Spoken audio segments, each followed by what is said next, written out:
आत्ताच घरी जाऊन त्या प्रियाला घराबाहेर काढूया आणि तिची पोलिसात कंप्लेंट करूया असं चक्क अर्जुन सायलीला म्हणालाय. श्री स्वामी समर्थ प्रेक्षकांनो, आता अर्जुन सायली प्रियाचे ब्लड रिपोर्ट्स घेऊन डॉक्टरकडे आलेले असतात. ते डॉक्टर आता प्रियाचे, प्रतिमाचे आणि रविराज यांचे ब्लड रिपोर्ट्स चेक करतात आणि म्हणतात हे मेडिकली शक्यच नाहीये.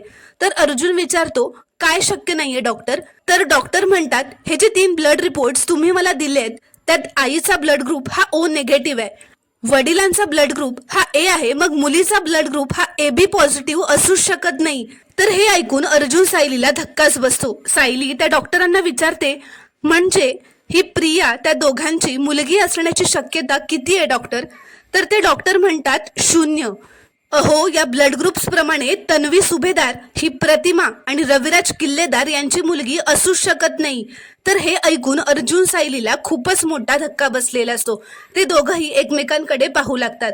तर आता हे सत्य कळताच अर्जुन सायली खूपच रागात त्या हॉस्पिटल बाहेर येतात.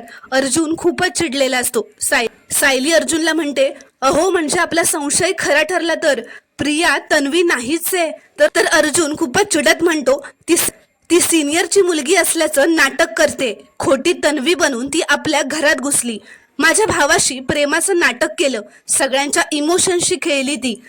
चल सायली, आत्ताच घरी जाऊन त्या तन्वीला घराबाहेर काढूया आणि मी जाऊन ना तिची पोलिसात कंप्लेंटच करणार आहे असं म्हणत अर्जुन आता खूपच रागात घरी जायला निघतो.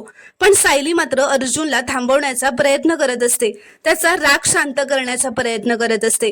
तर प्रेक्षकांनो, पुढील भागात आता अर्जुन प्रियाला घराबाहेर काढणार का हे पाहणं खूपच रोमांचक ठरणार आहे. ते पाहण्यासाठी चॅनलला प्लीज सबस्क्राईब करा आणि व्हिडिओला एक लाईक नक्की करा.